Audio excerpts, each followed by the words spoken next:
waktu silakan. Monggo Pak Ustaz. Ya, Recording in progress. Assalamualaikum warahmatullahi wabarakatuh.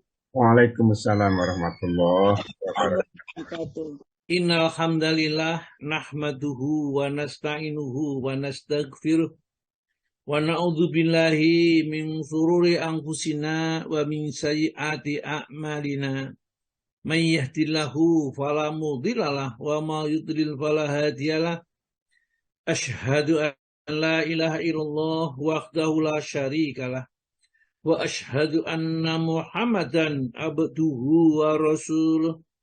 Allahumma salli wa sallim wa barik ala Muhammadin wa ala alihi wa ashabi ajma'in.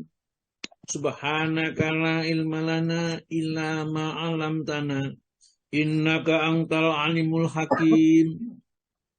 Allahumma aftah lana hikmataka wa ansur alaina rahmataka min khuzaini rahmatika ya arhamar rahimin. Qala Allah Ta'ala fi kitabil karim. A'udzu billahi minasyaitonir rajim. Ya ayyuhalladzina amanu taqullaha haqqa tuqatih wa la tamutunna illa wa antum muslimun.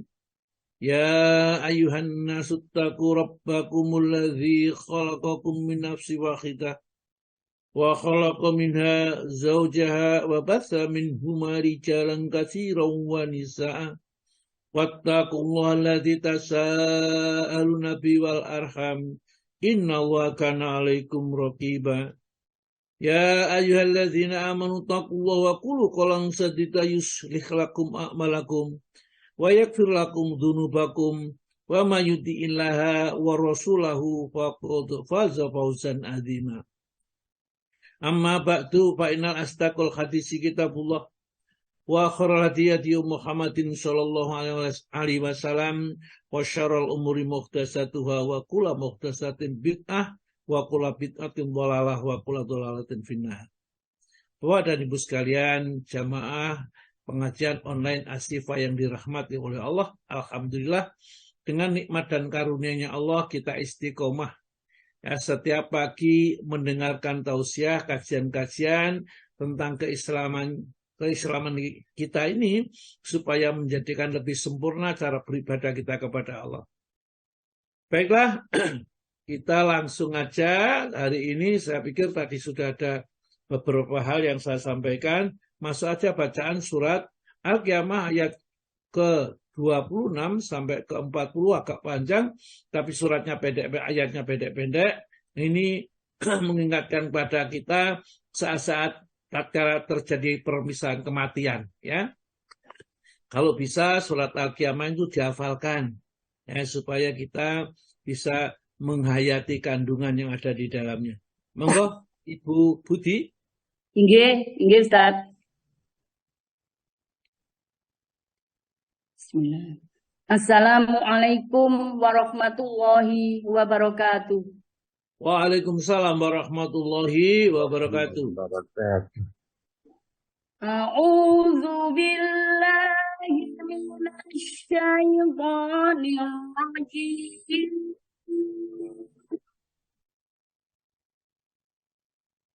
Kalla idza balaghatit taraqi wa qila man raq wa dhanna annahul firaq wal taffatis saqu bis-saq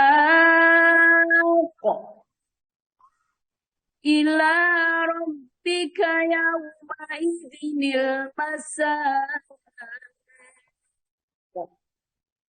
fala saddaqa wala shalla walakin kadzdzaba wa tawalla thumma ila ahlihi yatamattaq أولى لك فأولى ثم أولى لك فأولى أيحسب الإنسان أن يترك سدى ألم يكن نطفة من مني يمنى ثم كان علقة فخلق فسوى فجعل منه الزوجين الذكر والأنثى أليس ذلك بقادر على أن يحيي الموتى صدق الله العظيم. Terjemahan surat Al-Qiyamah, surat ke-75, ayat 26 sampai ayat 40. Aku berlindung kepada Allah dari godaan setan yang terkutuk. Tidak, apabila nyawa telah sampai ke kerongkongan dan dikatakan kepadanya, siapa yang dapat menyembuhkan? Dan dia yakin bahwa itulah waktu perpisahan dengan dunia. Dan bertaut betis kiri dengan betis kanan. Kepada Tuhanmulah pada hari itu kamu dihalau. Karena dia dahulu tidak mau membenarkan Al-Quran dan Rasul. Dan tidak mau melaksanakan sholat. Tetapi justru dia mendustakan Rasul dan berpaling dari kebenaran. Kemudian dia pergi kepada keluarganya dengan sombong. Celakalah kamu, maka celakalah. Sekali lagi, celakalah kamu manusia, maka celakalah. Apakah manusia mengira dia akan dibiarkan begitu saja tanpa pertanggungjawaban? Bukankah dia mulanya hanya setetes mani yang ditumpahkan ke dalam rahim? Kemudian mani itu menjadi sesuatu yang melekat. Lalu Allah menciptakannya dan menyempurnakannya. Lalu dia menjadikan darinya sepasang laki-laki dan perempuan. Bukankah Allah yang berbuat demikian berkuasa pula menghidupkan orang mati? Maha benar Allah dengan segala firman-Nya. Dialah yang Maha Agung. Assalamualaikum warahmatullahi wabarakatuh. Luar biasa sekali, alhamdulillah. Matur nuwun Ustaz. Terima kasih Bu Ari, ya bacaannya luar biasa. Meskipun tadi agak tersendat-sendat karena sinyalnya kok di tempat saya kelihatannya agak putus-putus sedikit untuk bacaan Quran. Tapi terjemahnya tidak, ya terjemahnya itu lancar sekali sinyalnya. Nah, ayat-ayat kelompok ayat itu mengingatkan kita kenapa kita masih mencintai dunia terus-menerus, lupa kepada kehidupan di mana kita nanti akan kembali ya kepada Allah. Kenapa tidak mencari bekal? Kita betul-betul dipacu dengan nasihat-nasihat yang sangat menggelitik ke dalam hati kita oleh Allah Subhanahu wa taala. Kalah ya. Jangan demikian, jangan terlalu terus-menerus memikirkan dunia, tidak mempersiapkan kematian ini. Idza balagati taraqi, apabila nyawa telah sampai di kerongkongan, suka klekek-klekek itu mau pergi dari jasadnya, taraqi wakila man raqa. Kalau sudah seperti ditanya, dikatakan kepada mereka yang memati atau orang-orang di sekitarnya itu, man raqa, siapakah yang dapat menyembuhkan orang yang sudah sekarat itu, mau mati itu. Coba perhatikan kita kalau menunggu orang yang meninggal dunia. Seperti itu siapa? Dokter mana yang sanggup untuk bisa mengembalikan rohnya itu kembali ke tempatnya itu. Walaula ingkuntum haramadinin tarji'unaha ingkuntum sodikin. Kalau kamu merasa tidak dikuasai oleh Allah yang maha kuasa ini, kembalikan rohmu itu tatkala akan keluar ini. Kalau kamu benar bahwa kamu bebas hidup di dunia ini. Itu di dalam surat Al-Waqiah ya, ayat 86 ke bawah itu. 85, 86 ya, dan seterusnya. Bahkan kalau kita baca mulai ayat 83. Nah, kita teruskan itu ya. Wakilaman raq, dan dikatakan kepada siapa yang dapat menyembuhkan orang yang sudah sekarat itu. Wadhonna, dan mereka yakin orang yang mau mati itu meskipun sudah seperti itu anahul firaq ya. Mereka rasa inilah saat akan ada perpisahan. Wadhonna, dan mereka yakin. Ya, tetapi di sini disebutkan dan itu menyangka. Anahu, sesungguhnya dia ini ya firaq akan segera berpisah dengan dunia. Jadi melihat anaknya, melihat istrinya, melihat hartanya, rumahnya yang baru dibangun, kendaraan bagus yang baru diberi, ya, tapi mereka nyatakan inilah saat perpisahan. Semuanya ditinggalkan, semua ditinggalkan, tidak ada yang dibawa. Sedih yang luar biasa karena amalnya ternyata sangat terbatas sekali. Ya. Amal yang dimilikinya untuk menghadap kepada Allah, dia tidak siap sama sekali. Watafatis saku bisa kok. Betis kanan dan betis kiri saling bertautan saking takut, kecet-kecet itulah. Betis kanan, betis kiri saking bertaut-tautan melihat saat-saat rohnya mau dibawa oleh malaikat, malakul maut ini. Karena malaikat itu sudah diperintahkan tidak akan menunda-nunda waktunya itu. Ila rabbika yaumaidinil masaq, ya, kepada Rabbmu pada hari ini kau dihalau. Ayo, ya, dicabut rohnya, dibawa naik, terbang oleh malaikat Jibril dengan kecepatannya fi yaumin kana miqdaruhu khamsina alf sanah, ya, yang kecepatannya 50.000 tahun, ya, kecepatan terbang malaikat membawa roh ini. Dibawa kepada Rabb, kemudian ditulislah dia nanti apakah di dalam Iliyin atau di dalam Sijin.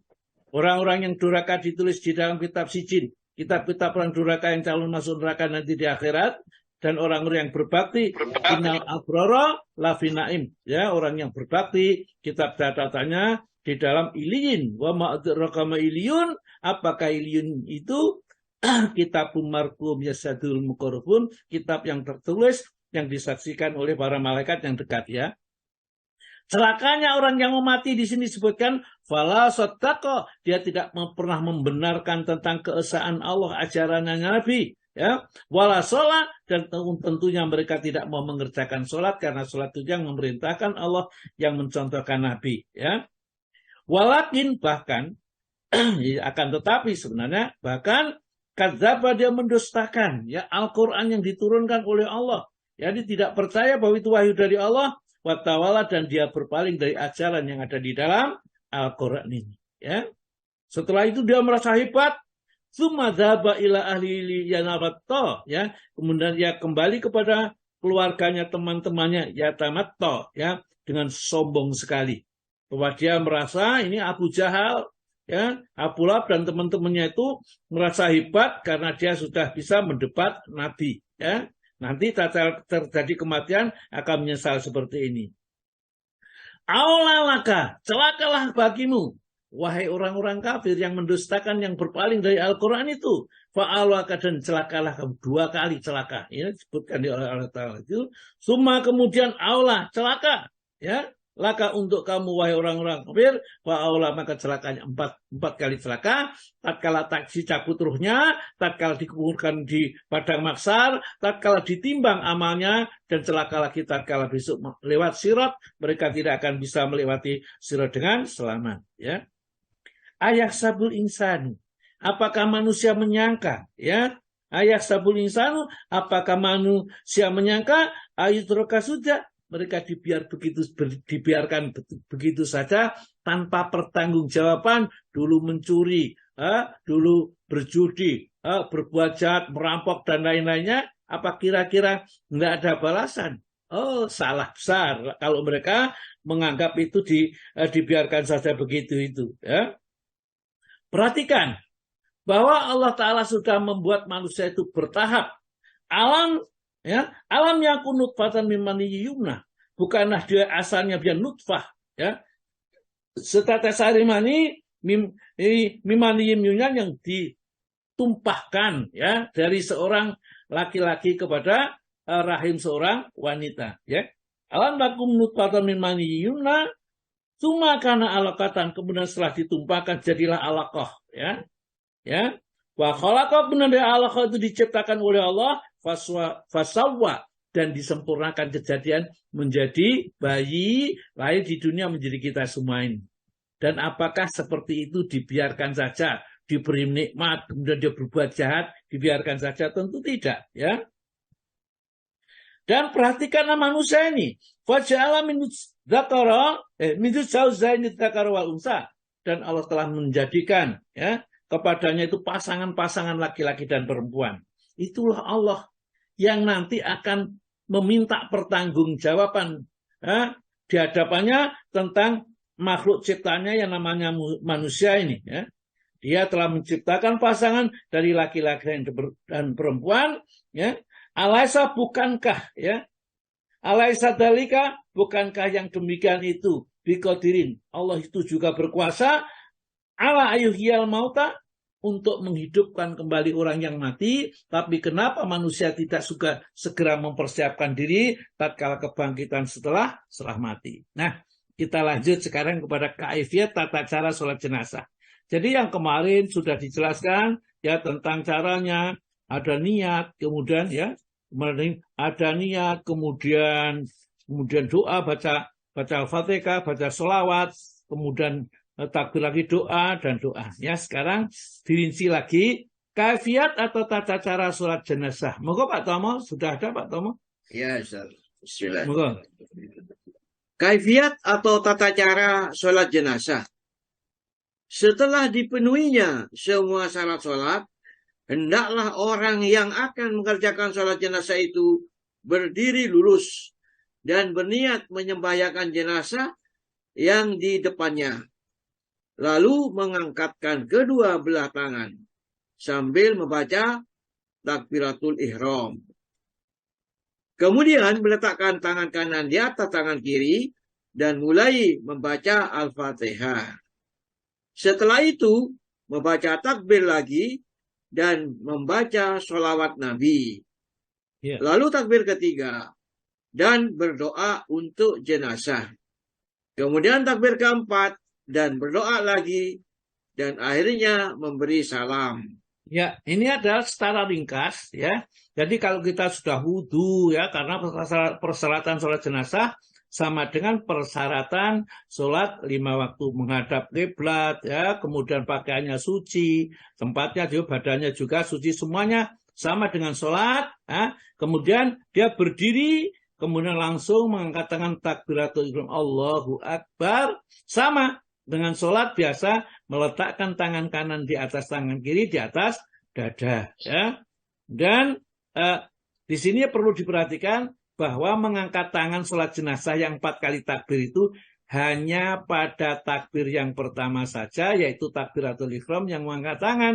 Sedangkan takbir-takbir berikutnya disunahkan atau sunahnya tidak mengangkat tangan karena Nabi tidak pernah mengangkat tangan. Yang mengangkat tangan adalah sahabat Abdullah bin Umar, ya, mengangkat. Oleh karena itu kalau yang mau mengangkat ya tidak ada salahnya, artinya tidak boleh disalahkan karena dia menyontoh sahabat, tapi contoh sebaiknya adalah sebaik-baik contoh adalah Nabi. Jadi kalau gitu kita tidak usah mengangkat, ya, itu saja. Tapi jangan menyalahkan orang yang mengangkat tangan karena mereka mungkin ya nggak pernah belajar, nggak pernah tahu bagaimana yang sesungguhnya menurut ilmu fikih tentang sholat jenazah ini. Maka di sini perlu dijelaskan supaya kita betul-betul bisa menyolati jenazah. Jangan sampai kita itu nggak bisa sholat jenazah, lebih-lebih kalau kita masih punya kedua orang tua yang masih hidup. Jangan sampai kita tidak bisa menyolati jenazah orang tua kita kalau yang meninggal nanti. Ya, tidak ada kebanggaan seorang tua ini kalau sudah meninggal melebihi dari anaknya sendiri yang menjadi imam sholat jenazah, ya, bukan orang lain. Itu senang, ya. Ya, tempat berdirinya imam terhadap mayat pria dan wanita. Monggo, Pak. Tempat berdirinya imam terhadap mayat pria dan wanita. Menurut sunnah, hendaklah imam itu berdiri setentang kepala jenazah laki-laki dan setentang pinggang perempuan. Berdasarkan hadis dari Anas. Ya, sebentar, Pak. Ya, jadi kita ingat ini, ya, saya dulu pernah mengingatkan Pak Mudin ini yang meninggal dunia itu perempuan, sholatnya setentang dengan kepala. Saya ingatkan, ya, Pak Mudin ini perempuan yang meninggal, sebaiknya imamnya itu setentang dengan bangkean itu atau perutnya itu, ya, agak ke bawah sedikit, ya tengah-tengah itu, tengah jenazah. Marah dia, ya. Sudah kalau gitu kamu aja jadi imam. Ya, sudah, saya sudah nggak usah gegeran. Nah, ini mau nyembayangi jenazah hanya gara-gara mengingatkan sesuatu yang benar, orang itu tersinggung. Padahal sudah saya hati-hati mengingatkan ini, ya. Ya, inilah kita berhadapan dengan orang jahil, jangan ikut-ikut jahil. Ya, Al-Quran mengingatkan wa idza khotabahumul jahiluna qalu salaman. Kalau ada orang jahil mengatakan sesuatu yang tidak mengenakan kita tetap mengutarakan kata-kata yang mendatangkan keselamatan. Qalu salaman. Ya, jadi tempatnya untuk laki-laki itu adalah kalau yang mati itu laki-laki itu setentang dengan kepala. Kemudian kalau perempuan setentang dengan perutnya, ini hadisnya. Moga Pak dibaca.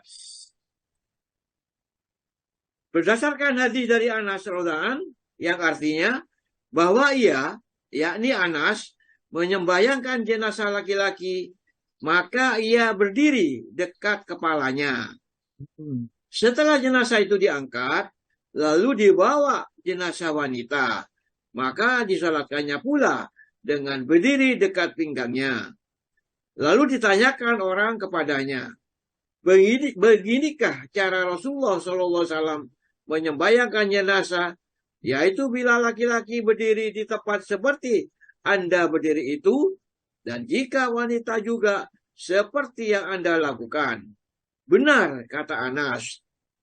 Terus? Dan ini dilakukan oleh Imam Ahmad, Abu Dawud, Ibnu Majah, juga Tirmidzi, menyatakan hadis hasan. Maka berkata Tawawi, cara seperti inilah yang lebih kami sukai, karena dikuatkan oleh bukti-bukti yang telah kami riwayatkan dari Nabi SAW.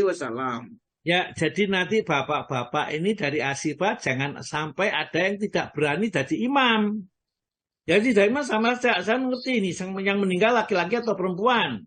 Yang kalau perempuan di sini tempatnya jadi berdirinya imam, kalau laki-laki tempatnya berdirinya di sini ada sentang kepala, yang satu sentang dengan pinggulnya. Kalau perempuan, bacanya tadi sama. Ya, setelah takbir pertama membaca suratul Fatihah, kemudian takbir kedua, kemudian membaca sholawat yang diajarkan oleh Nabi. Allahumma sholli ala Muhammad wa ala ali Muhammad kama sholaita ala Ibrahim wa ala Ibrahim innaka Hamidum Majid. Ya, apa dibablaskan lagi innaka Hamidum Majidnya, yang terakhir juga tidak masalah, ya. Wa barik ala Muhammad wa ala ali Muhammad kama barakta ala Ibrahim wa ala Ibrahim innaka Hamidum Majid. Kemudian takbir lagi, Allahu Akbar, ya. Kemudian berdoa, ya, nanti di soalnya ada Allahumma gfir lahu warhamhu wa'afihi wa'fu anhu. Tidak usah diubah domirnya. Jadi biasanya kita kalau yang mati itu perempuan itu Allahumma gfir laha warhamha wa'afihi wa'fu anha itu, ya. Tidak, ya. Nabi tidak pernah mengubah domir tatkala mensolati siapapun yang disolati. Karena domir atau kata ganti hu atau ha, yaitu di situ Nabi mengatakan hu artinya mayat atau jenazah, tidak laki-laki, tidak perempuan, tetap sama seperti itu. Ya, mensolatkan jenazah lebih dari satu, monggo Pak.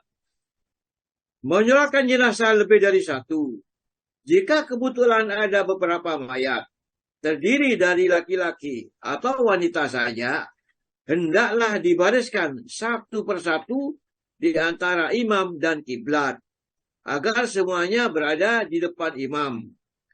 Dan hendaklah ia yang ditaruh di dekat imam itu yang lebih utama, Lalu mereka disolatkan bersama-sama sekaligus. Nah, jadi mungkin ada wanita, ada laki-laki, jadi tetap semua di depannya imam.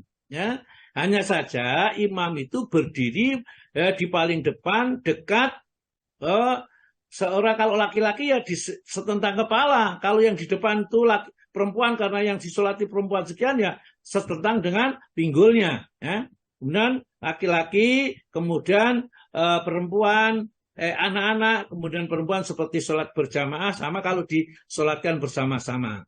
Namun boleh juga disolati laki-laki dulu, sudah selesai, baru perempuan dulu, baru nanti nyolatkan anak-anak. Itu juga tidak masalah ya. Kalau disolati sendiri-sendiri, yang penting kedudukan imam tersebut, kalau laki-laki berada di setang kepala, kalau perempuan setang dengan pinggulnya.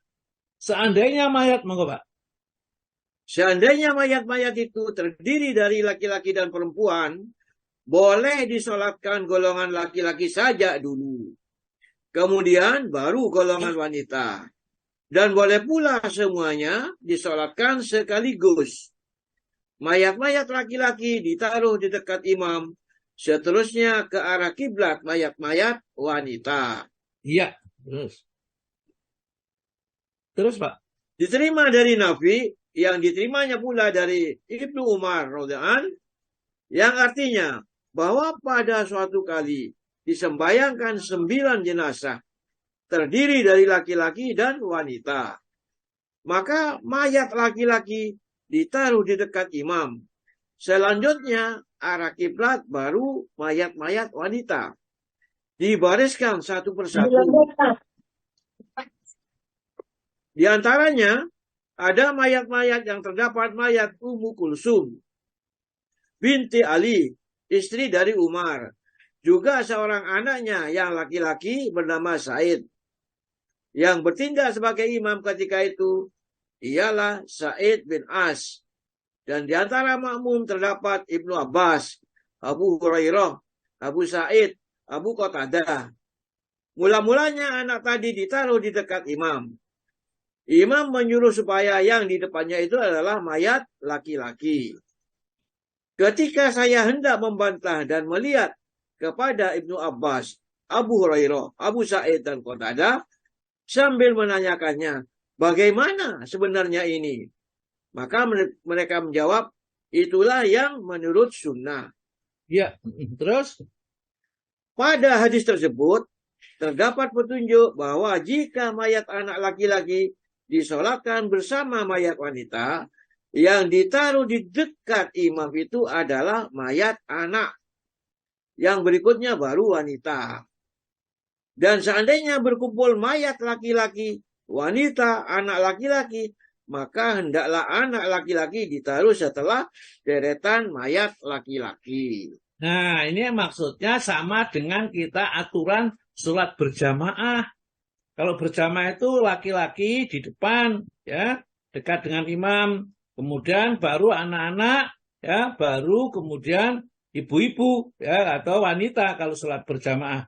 Demikian juga kalau sudah meninggal dunia, kalau ada laki-laki, ada anak-anak dan wanita, dan itu disolatkan bersama-sama, maka yang di depan, paling depan dekat dengan imam, yang di depan sendiri adalah mayat laki-laki, ya, baru anak-anak, kemudian baru wanita, ya. Inilah yang dikerjakan menurut sunnah.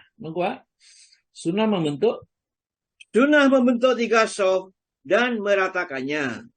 Disunahkan bagi orang-orang yang menyolatkan jenazah itu membentuk 3 shaf dan berbaris lurus. Berdasarkan apa yang diriwayatkan oleh Malik bin Hubairah, bahwa ia mendengar Rasulullah SAW bersabda, tidak seorang mukmin pun yang meninggal kemudian disolatkan oleh umat Islam yang banyaknya sampai 3 shaf, kecuali akan diampuni dosanya. Oleh sebab itu Malik bin Hubairah selalu berusaha membentuk 3 shaf jika jumlahnya orang yang sholat jenazah itu tidak banyak. Ya, jadi kalau banyak ya biasa saja, ya. Boleh 5 shaf, boleh 7 shaf, ya. Kalau yang sedikit misalnya hanya 8 atau misalnya 7 gitu ya, 2, 2 ya, kemudian atau 3, 2, 2 gitu ya. Dan imamnya. Jadi membentuknya tetap tiga saf karena sabda Nabi, barang siapa seorang Islam yang disolati oleh seorang sebanyak 3 saf, maka dosanya akan diampuni. Dalam hadis lain ada yang mengatakan doa seorang itu dikabulkan oleh Allah. Jadi Allahumma gfir lahu, ya Allah ampunilah dia. Allahumma gfir warhamhu, dan berilah rahmat kepadanya, jadi diterima oleh Allah. Maka berkata Ahmad, lebih baik jika jumlah pengikutnya sedikit, membagi mereka atas 3 shaf. Ya. Mereka bertanya, jika jumlah mereka hanya 4 orang, bagaimana cara mengaturnya? Maka ujarnya, dijadikan 2 shaf saja, masing-masing shaf 2 orang. Dan makruh bila dibentuk 3 shaf, karena ada shaf yang hanya terdiri dari seorang. Ya, jadi kalau shaf itu namanya shaf itu harus lebih dari 1 orang, 2 orang paling tidak, ya. Maka kalau kita sholat 5 waktu juga sama. Kalau kita hanya bersama 1 orang saja, ya, kita imam dan makmumnya seorang saja, maka kita berada di sebelah kirinya, ya, di sebelah kirinya, sedangkan makmum di sebelah kanannya, 1 baris saja, karena hanya 2 orang. Baru nanti kalau datang orang datang ikut, maka orang yang tadi jejer dengan imam itu ditarik sedikit ke belakang, kemudian dia baris 2 orang. Itu kalau sholat bukan sholat jenazah. Kalau sholat jenazah, kalau 4 orang ya itu ya dijadikan 2 shaf saja, tidak dijadikan 3 shaf, ya, yang 1 misalnya, yang 1 2, yang 1 1, tidak begitu. Karena tidak ada shaf yang isinya cuma hanya 1. Terus Pak, disunatkan banyaknya pengikut. Disunatkan banyaknya pengikut. Disunatkan mengumpulkan pengikut sholat jenazah hingga banyak jumlahnya. Diterima dari Aisyah bahwa Nabi SAW bersabda, tidak satu mayat pun yang disolatkan oleh jamaah muslimin yang banyaknya mencapai 100 orang dan semua mendoakannya dengan tulus ikhlas, kecuali akan dikabulkan doa mereka terhadapnya. Iya, jadi kan dimintakan supaya diselamatkan dari siksa kubur, diselamatkan dari api neraka kelak, diterima itu. Kalau sholatnya banyak, maka orang-orang yang menyolatkan di masjid itu sebenarnya tujuannya adalah supaya yang menyolatkan banyak. Tapi kalau yang menyolatkan sedikit ya lebih baik di rumah, tidak di masjid. Jadi tidak ada keutamaan khusus untuk sholat di masjid, kecuali untuk supaya jamaah sholatnya menjadi banyak, itu saja. Ya. Seandainya jamaahnya tidak banyak, disolati aja di rumah. Tidak usah dibawa ke masjid, yang nyolati hanya 5 orang atau 10 orang, ya disolati di rumah saja. Ya, karena Rasulullah sendiri tatkala meninggal dunia tidak dibawa ke masjid, ya, karena dia disolati di rumahnya. Karena rumah Nabi itu tidak di dalam masjid pada saat itu, hanya karena perluasan masjid itu akhirnya makam Nabi yang itu dulu kamarnya Siti Aisyah dengan Nabi, kamar Nabi itu dijadikan masjid, ya, itu termasuk di dalam masjid. Tapi diberi beteng seperti itu supaya tidak menjadi bagian dari masjid. Ya. Terus Pak. Dan diterima dari Ibnu Abbas bahwa ia mendengar Rasulullah SAW bersabda, tidak seorang pun muslimin pun yang meninggal lalu ia disolatkan oleh sebanyak 40 orang laki-laki yang tidak mempersekutukan Allah dengan sesuatu pun juga, kecuali ia akan beroleh syafaat atau tertolong oleh mereka. Iya, jadi 40 orang ini syaratnya tidak ada seorang pun dari 40 orang itu yang syirik. Ya? Jadi kalau kita mau mensolati seorang jenazah yang supaya mendapat kemanfaatan bagi jenazah sholat kita, karena sholat kita untuk jenazah itu bermanfaat, bukan berarti kita mengirimkan pahala kepada jenazah, bukan. Ya. Bahwa itu kewajiban yang hidup kepada jenazah. Manfaat enggak? Ya jelas bermanfaat. Karena perintah Rasul. Ya. Yang jelas ini bukan model kirim pahala kepada orang yang sudah meninggal dunia. Karena isinya adalah doa. Nah, doa itu mohon kepada Allah supaya orang yang meninggal di dunia itu diampuni dosanya, ya, diberi rahmat, ya, diluaskan kuburnya dan seterusnya. Ini nanti kita akan membicarakan juga beberapa doa yang dibaca oleh Nabi dan itu boleh kita baca di takbir yang setelah takbir ketiga, ya. Itu atau kita dalam satu riwayat yang lain boleh mulai takbir pertama kemudian setelah baca Al-Fatihah doa. Kedua, setelah sholawat doa. Yang ketiga, doa khusus. Yang keempat, yang terakhir juga doa dulu baru salam boleh. Jadi ada beberapa metode atau beberapa tata cara sholat jenazah yang dikerjakan oleh para sahabat. Tentunya para sahabat yang tidak diingkari perbuatannya dengan sahabat yang lain, itu adalah bentuk sunnah. Ya. Orang yang ketinggalan, monggo Pak. Orang yang ketinggalan dalam sholat jenazah. Orang yang ketinggalan membaca takbir dalam sholat jenazah disunahkan untuk mengqadanya secara berturut-turut. Dan seandainya tidak diqadanya, maka tidak menjadi apa. Dan menurut Ibnu Umar, Hasan, Ayub, Syaikhidaini, dan Auza'i, tidak perlu ia mengqadha takbir yang luput, tetapi terus memberi salam bersama imam.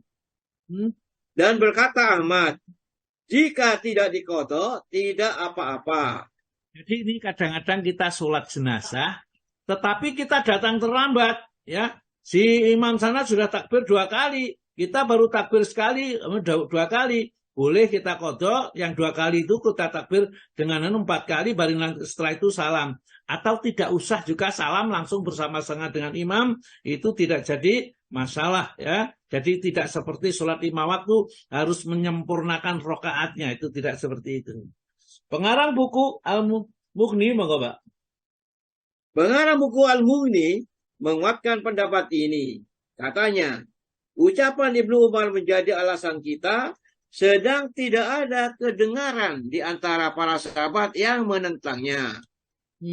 Dan telah diriwayatkan dari Aisyah katanya, ya Rasulullah, saya ikut menyolatkan jenazah, tetapi kadang-kadang tidak kedengaran olehku takbir.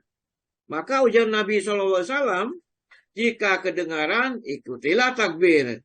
Dan jika tidak, maka tidak usah mengqadhanya. Ya, itulah dasar-dasar yang disampaikan bahwa kalau jika dengar takbir, ya ikuti takbir. Kalau nggak dengar, ya sudah, ya nggak usah mengqadhakan. Mengqadhakannya sudah, ya. Begitu imam salam, kita ikut salam. Terus, monggo Pak. Keterangan tersebut tegas maksudnya. Apalagi ia merupakan takbir yang berturut-turut, sehingga tidak wajib mengerjakan mana-mana yang ketinggalan seperti takbir-takbir sholat id. Ya,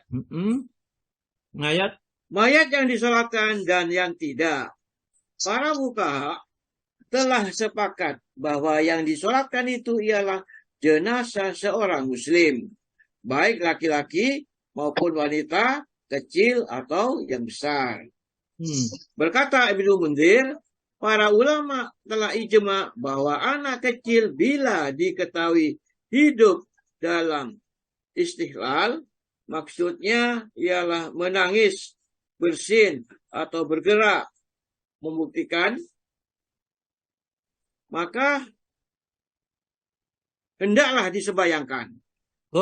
Ya, jadi yang disembayangkan itu mayat yang orang muslim besar, kecil, wanita, perempuan, wanita, ya, laki-laki sama saja disolatkan semua. Orang kafir, ya, meskipun anak sendiri, bapaknya sendiri, kalau dia kafir tidak disolati dan tidak boleh disolati. Di samping itu tidak boleh dimakamkan campur dengan makam orang-orang muslim kalau dia kafir. Maka dari itu hati-hati, jangan ada di antara keluarga kita yang masih belum Islam. Ya.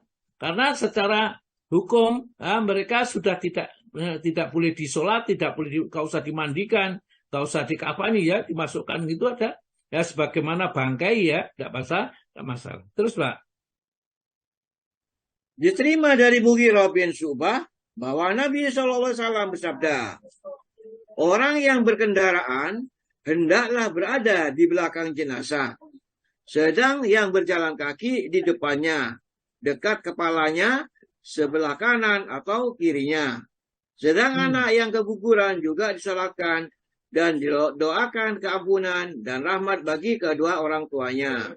Ya, terus Diriwayatkan oleh Imam Ahmad dan Abu Dawud. Yang berjalan kaki berjalan di belakang atau di depan, di sebelah kanan, di sebelah kiri, di dekatnya. Sedang menurut suatu riwayat, yang berkendaraan hendaklah di belakang jenazah dan yang berjalan kaki di mana saja yang dikehendakinya. Sedang juga anak kecil disembayangkan. ya, terus monggo. Menyalakan bayi yang keguguran. Bayi yang gugur, yang belum berumur 4 bulan, dalam kandungan tidaklah dimandikan dan disolatkan. Hanya dibalut dengan secarik kain, lalu ditanam. Ya, Atau jadi karena dikuburkan. belum ada rohnya, yang ada rohnya itu kalau sudah 40 hari, sudah ditiupkan roh, maka kalau dia lahir setelah 4 bulan dalam kandungan, maka hukumnya tetap sama. Jadi dimandikan, dikafani, disolati, dan dimakamkan seperti manusia-manusia yang sempurna. Monggo Pak, terus Jika telah berusia 4 bulan atau lebih dan menunjukkan ciri-ciri hidup, maka menurut kesepakatan fuqaha hendaklah dimandikan dan hendaklah disolatkan. Seandainya tidak menunjukkan tanda-tanda hidup, maka menurut golongan Hanafi, Maliki, Auza'i, dan Hasan tidaklah disolatkan. Berdasarkan hadis yang diriwayatkan oleh Imam Tirmidzi, Nasai, Ibnu Majah, dan Baihaqi dari Jabir bahwa Nabi SAW bersabda, jika bayi yang gugur itu memiliki tanda-tanda hidup, hendaklah disolatkan dan ia berhak mendapat warisan. Ya, jadi nanti kenapa sudah mati kok diberi warisan? Nanti walinya yang akan mengambilnya, yang nanti mengambil warisan dari anak yang sudah meninggal. Karena dia itu sebenarnya dia berhak mendapat warisan, atau mungkin anaknya, cucunya ya, itu mendapat warisan ya. Tapi dia anak kecil ya, ya ini tentunya dia mengambil warisan dari orang tuanya yang memang dia mempunyai harta waris ini nanti aja pada saat kita bicarakan tentang waris. Dalam hadis tersebut bahwa, monggo Pak. Dalam hadis tersebut bahwa untuk disolatkannya bayi yang gugur itu disyaratkan mempunyai tanda-tanda hidup. Tetapi Ahmad, Sa'id, Ibnu Sirin, dan Ishaq berpendapat bahwa ia dimandikan dan disolatkan berdasarkan hadis yang disebutkan dulu, di mana tersebut dan bayi yang gugur hendaklah disolatkan. Terus juga karena ia merupakan manusia yang telah ditiupkan roh kepada tubuhnya, sehingga harus disolatkan sebagai halnya bayi yang mempunyai tanda-tanda hidup. Nabi SAW telah menyatakan bahwa pada usia 4 bulan ditiupkanlah roh kepada tubuh bayi yang dalam kandungan ibunya. Mengenai hadis yang dikemukakan oleh golongan pertama sebagai alasan, maka mereka tolak karena ia mudharib dan karena bertentangan dengan yang lebih kuat, sehingga tidak dapat diterima sebagai hujjah atau dalil. Jadi hadis mudharib itu hadis yang goncang riwayatnya ya, berbalik-balik ya. Jadi itu makanya karena meriwayatkan ini begini, mengatakan kok bertentangan padahal jalurnya sama, maka hadis mudharib itu termasuk hadis dhaif yang tidak bisa diamalkan. Menyolatkan orang yang mati syahid sekarang, monggo Pak. Menyembayangkan orang yang mati syahid. Syahid ialah orang yang tewas terbunuh dalam peperangan menghadapi orang-orang yang kafir. Mengenai orang-orang yang mati syahid ini, telah diterima beberapa hadis yang menegaskan bahwa ia tidaklah disolatkan. 1. Diriwayatkan dari Imam Bukhari dari Jabir bahwa Nabi SAW menyuruh memakamkan para syuhada Uhud dengan darah mereka tanpa dimandikan dan disembahyangkan. Ya, jadi ini boleh, maksudnya nanti kalau disolatkan masih boleh. Ini satu hadis. Terus Kedua, diriwayatkan pula oleh Ahmad, Abu Dawud dan Tirmidzi bahwa para syuhada Uhud tidaklah dimandikan. Mereka ditanamkan begitu.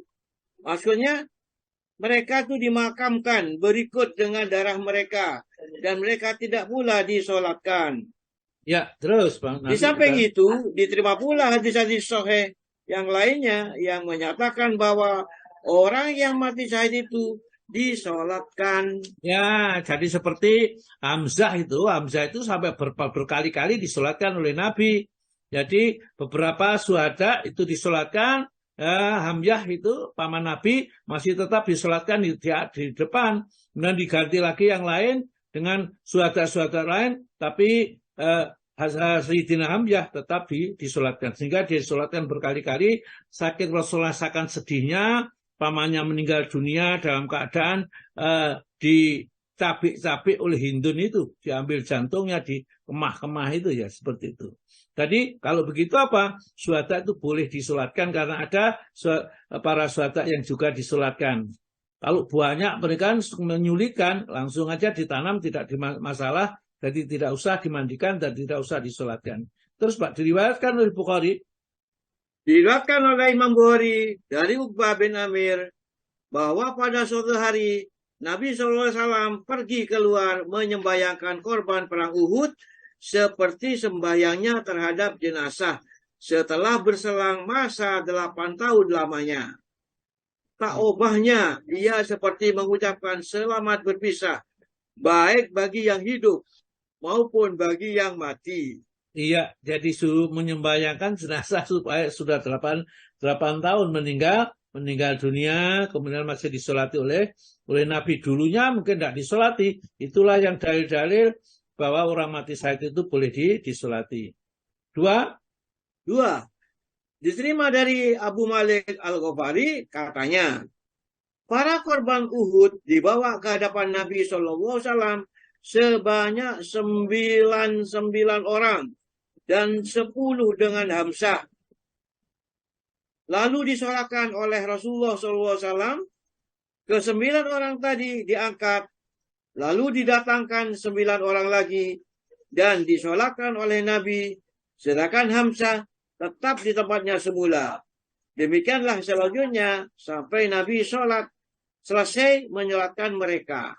Jadi ini juga diambil kesimpulan oleh para ulama bahwa kita mensolat jenazah 2 kali tidak apa-apa. Jadi boleh. Jadi misalnya umpamanya kita sudah sholat di rumah, kemudian mayat dibawa ke masjid, kita mensolati lagi di sana juga tidak masalah. Karena pamannya Nabi Hamzah itu disolatkan berkali-kali bersama dengan syuhada yang lain, ya. Ini. Terus Pak, dan dengan perbedaannya hadis-hadis yang diterima ini, berbeda pula lah pendapat fuqaha.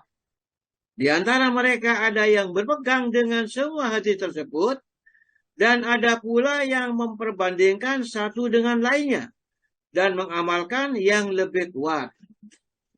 Ibnu Hazmin termasuk golongan pertama, yaitu berpegang dengan semua hadis. Maka ia membolehkan kedua hal, apakah akan disolatkan atau tidak. Katanya bila disolatkan baik, dan jika tidak, maka tidak jadi apa. Pendapat ini menurut suatu riwayat juga merupakan pendapat Ahmad dan dianggap benar oleh Ibnul Qayyim. Katanya, yang benar dalam masalah ini ialah bahwa seseorang diberi kesempatan untuk memilih apakah akan menyembayangkannya atau tidak, karena masing-masingnya mempunyai alasan. Ini juga menurut suatu berita dianut oleh Imam Ahmad dan memang lebih cocok dengan prinsip-prinsip mazhabnya. Katanya, mengenai soal syuhada di perang Uhud, nyatanya mereka tidaklah disolatkan waktu pemakaman. Ketika itu yang gugur tidak kurang dari 70 orang. Maka jika disolatkan, tak mungkin, tak akan diketahui umum. Ya, terus mengenai hadis? Mengenai hadis Jabir bin Abdullah yang menerangkan bahwa mereka tidak disolatkan adalah hadis yang sah dan jelas maksudnya. Ayahanda dari Jabir yaitu Abdullah termasuk salah seorang korban waktu itu. Maka tentu saja ia lebih tahu tentang hal yang daripada orang yang lain. Ya, jadi itulah ya sementara yang kita pelajari ini kita lanjutkan nanti pada pertemuan berikutnya kita masuk pada orang-orang yang luka. Jadi saya berharap jamaah ini mempunyai bukunya ya, fikih sunnah ini. Karena kita paling tidak mempunyai fikih sunnah itu jilid 1 sampai jilid 4. Jilid 1, 2, 3, dan 4. Ini Pak Toma punya semuanya. 2, 3 itu punya. 1, 2, 3, 4. Yang 5 belum. Ya, Gak ketemu. Jadi nanti. Jadi saya cuma 1, 2, 3 Ustaz. Oh iya. Saya 1, 2, 3. Iya, jadi nanti yang 3 saya akan segera saya bahas. Jadi tentang masalah zakat ya. Zakat itu di buku jilid 3 ya. Oh, tapi sudah ada ini di sini juga tentang zakat Ustaz. Di buku iya, yang itu. Alhamdulillah. Jadi kita belajar dan memang ya harus fikih itu harus tahu karena fikih itu tata aturan ibadah yang harus kita kerjakan yang tidak mungkin kita mengambil dari Al-Quran semuanya. Tapi ada dasarnya mengikuti Nabi dari bagaimana Nabi mencontohkan kepada kita yang diperhatikan oleh para sahabat untuk melakukan misalnya merawat jenazah, memandikan, memakamkan, mendoakan dan doa-doa apa yang bisa kita panjatkan. Baiklah, saya pikir sampai di sini dulu untuk pertemuan ini. Barangkali ada yang ingin bertanya, monggo saya kembalikan kepada Pak Azwar. Monggo Pak Azwar.